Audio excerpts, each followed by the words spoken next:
俺の名前は富山和明。俺の人生は一言で言い表すならこうだ。小学校の頃、リレーのアンカーに選ばれてクラス内で一躍人気者になった。子供は足が速いやつがヒーローになれるんだ。期待されていたが、前日に通学路の脇にあるちょっと深い崖に足を滑らせて大怪我。鼻の頭に一生残る傷ができてしまい、もちろんリレーは欠席だ。中学の頃は文化祭の実行委員に選ばれ、気合を入れて頑張っていたが、強風に煽られた巨大看板が俺を直撃。周りにいたやつは全員無傷で、なぜか俺だけ骨折の大怪我を負った。高校の頃は片思いの相手に告白しようとしたら、その前日に他のやつに先を越されて奪われてしまった。数年後、同窓会でそれを片思いの相手に打ち明けると、私もあなたのこと好きだったのよ。だけど脈なしかと思って。そして大学生、大事な面接日の当日に大雪に見舞われ遅刻。第一志望に落ちて第二志望のこの会社に入社したのだが、部長の有田さんはなぜか俺を毛嫌いしている。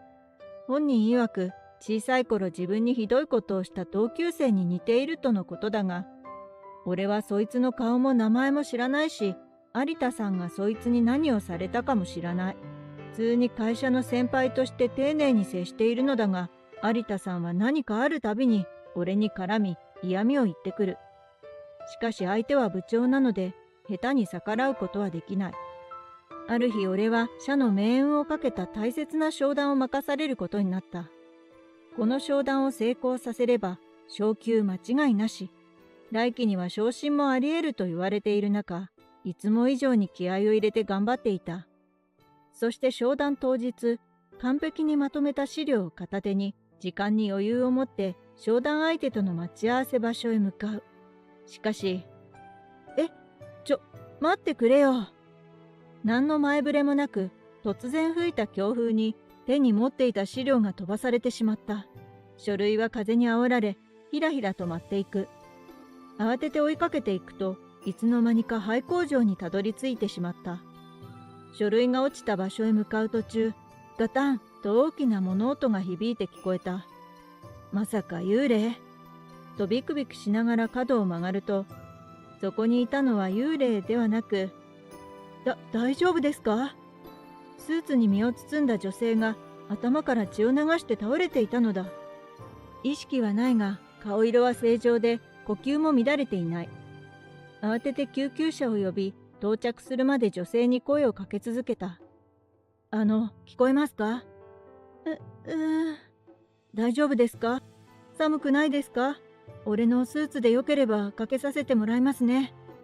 救急車が到着する直前、女性の目がわずかに開いた気がする。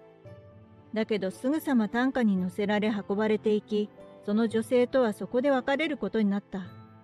なんとか助けることができて一安心していたが、はっと思い出し時計を見る。約束の時間はとっくに過ぎていた。その後急いで向かったけれど、相手をカンカンに怒らせてしまい、商談は流れてしまった。これに乗じたのが有田部長。お前はクビだ。まあまあ落ち着いて有田部長。下野課長は黙っててください。大騒ぎする有田部長をなだめようとしているのは、俺の教育係である下野課長。この人はとても面倒見がいい人で、俺の味方だ。下野課長が何とか俺の首を回避しようとしてくれたが、有田部長は姑息な手を使った。なんと自分のミスを俺になすりつけて上に報告。商談の件と合わさり、結局俺はクビになってしまった。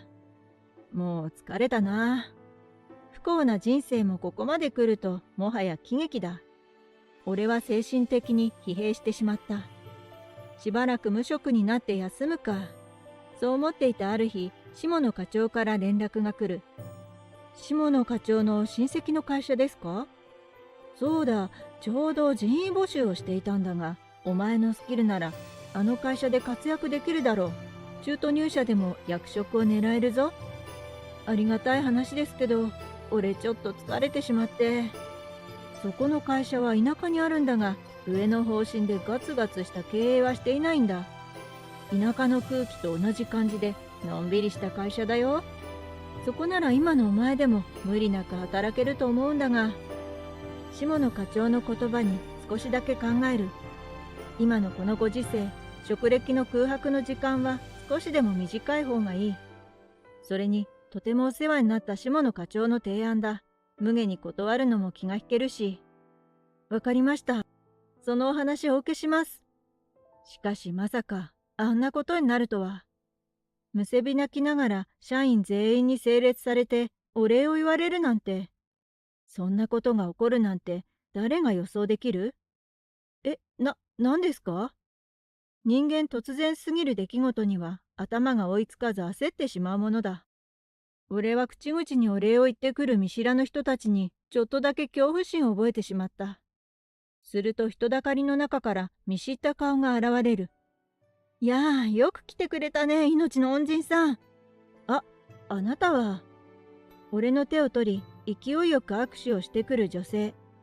この人は俺があの日、廃工場で助けた女性だ。改めてはじめまして。私の名前は恩田未来。この会社で社長やってるよ。どうも。俺は富山和明と申します。で、あなたはここの社長さんだったんですか？いろいろと予想外すぎる展開に、俺の頭は大混乱だ。そうそう。まあ、詳しい話はそこの会議室でさせてもらうよ。誰かお茶とお菓子持ってきてくれない？はい、社長。頼むね。みんなも適当に休みなよ。ずっと働き詰めだと逆に作業効率落ちて良くないからさ。了解です。笑顔でやり取りする社長と社員を見て、随分とフランクな雰囲気の会社だなと思った。下野課長はのんびりした会社だと言っていたが、こういうことなのだろうか。会議室の椅子に座り、恩田社長と向き合う。さて、詳しい事情を説明させてもらうね。恩田社長が経営するこの会社は、他の会社とはかなり違う部分がある。社長が積極的に採用しているのは、様々な事情で世間から弾かれてしまった人だ。私自身がそうだったからね。幼い頃に両親を亡くしてひどくグレちゃってさ、少年院に入ったこともある。その後社長は更生プログラムの一環でとある人に出会う。その人は社長を温かく、時には厳しく見守ってくれて、社長にとっての恩人らしい。その人みたいになりたくて、社長は必死で更生プログラムを受ける。頑張って頑張って、いつの間にか会社の社長になっていたということだ。そしてあの日、廃工場で社長が怪我だらけになり倒れていたのは、取引先へ向かう途中にヤクザに襲撃されたかららしい。ヤクザですか？そうなんだよ。ちょっとした因縁があるんだ。社長が積極的に採用している人は、社会から様々な理由で弾かれてしまった人だ。中には後ろめたい過去を持っている人もいる。その中の一人で、ヤクザに法外な借金を背負わされた人がいた。弁護士に相談するお金もない社員は困り果てて社長に相談。そして社長はあろうことかヤクザのもとへ乗り込み、大立ち回りをしてしまったのだ。いやー、自分でもバカなことやったなって思うよ。あの時、普段の社員が私を心配して警察に通報してなかったら、多分今頃そこら辺の山に埋められてたんじゃないかな。あっけらかんと笑いながらそんなことを言う社長。今までの人生で出会ったことのないタイプの人で、俺は終始開いた口が塞がらなかった。廃工場の時だって君が来てくれなきゃどうなってたかわかんないよ。俺ですか？そうそう。なぜか君があの廃工場に入り込んで、こっちに近づいてきて、気づいたヤクザが私を置いて逃げていったんだよ。君にお礼を言おうと思ってたんだけど、頭をひどく殴られて、意識を保っていられなくてさ。そして恩田さんは、俺が到着する直前で気絶。廃工場で俺が聞いた音は、恩田さんとヤクザが揉み合ってた時の音だったのか。そして救急車が到着する直前、恩田さんは一瞬だけ意識を取り戻す。それで君の、その特徴的な鼻の傷を覚えてたんだ。ああ、この傷ですか。目立ちますよね、これ。おかげで私は君を見つけることができたけどね。恩田さんと下野課長は遠い親戚同士だが、年齢が近いこともあり、小さい頃から仲が良かったらしい。暴走気味の恩田さんを押さえつける役が下野課長だったとのことで、彼の面倒見の良さは恩田さんが理由かと納得する。下野課長から俺の話を聞いた恩田さんはいつも通り受け入れを快諾。事前に俺から送られた履歴書を見て驚きに目を見開いた。あの小さな証明写真でもわかるくらいの鼻の傷で確信したよ。あの時救急車が到着するまで私にずっと声をかけ続けてくれた人だってね。でも証明写真だけで普通わかりますか？ああ、それと君の顔を見てわかったよ。あの時私にスーツをかけてくれたでしょ？あのスーツの内ポケットに君の写真が入ってたんだ。かわいいワンちゃんと写ってるいい笑顔の写真がね。そう言いながら恩田さんが写真とスーツを手渡してくれる。ああ、この写真ずっと探してたんですよ。スーツのポケットに入れてたんだ。笑顔の俺と写っているのは実家の愛犬で、俺が高校生の頃からの付き合いだ。俺にとって手のかかる可愛い弟分で、この写真は大切なものだった。俺が笑顔でそれを受け取るのを見て、恩田さんも笑顔を浮かべる。ねえ、君この会社で働かない？前の会社より給料は低いけど、過ごしやすい場所だと思うよ。とてもありがたい申し出ですが、社員が恩田さんを慕っている様子は手に取るように伝わってくるし、社内に流れている空気はとても穏やかだ。こんな会社で働けたらと思うけど、ちなみにヤクザとの揉め事は解決したんですかね？ああ、あの廃工場の一件で警察が介入して解決したよ。普段の社員の借金もちゃんと弁護士に頼んで解決したし、今後関わることはないよ。それを聞いてほっと安堵の息を吐く。それならぜひお願いしたいです。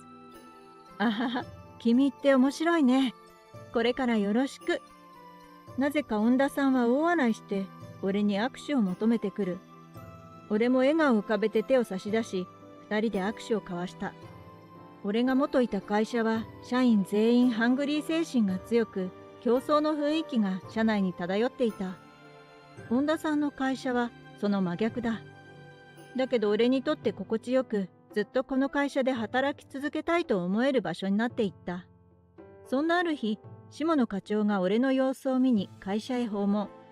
恩田社長が気を利かせて空いている会議室を貸してくれた。有田部長な、あの後お前にミスをなすりつけたのがバレて降格処分になったんだ。部署異動も重なって今は資料室の係長をやってるよ。え、あの資料室ですか？会社の島流しと言われている資料室は昇進も昇格もなく二度と出てこられない場所と言われている。クビにできない社員を手よく片付けるための場所で、社内の問題児ばかり集まっている場所なのだ。そこで精神を病んで自主退職してしまう社員は後を絶たない。有田部長もいずれ、と下野課長は言っていた。で、有田課長に代わって、今は俺が部長をやってるんだ。それはおめでとうございます、下野課長。いや、部長ならきっと課の雰囲気も良くなるでしょう。そうなるといいがな。なあ、富山、お前帰ってこないか？下野部長の提案に、俺はすぐさま笑顔でこう答える。ありがたいですけど、俺はこの会社に骨をうずめる覚悟なので。それに恩田社長は目を離すと何をするか分かりませんからね。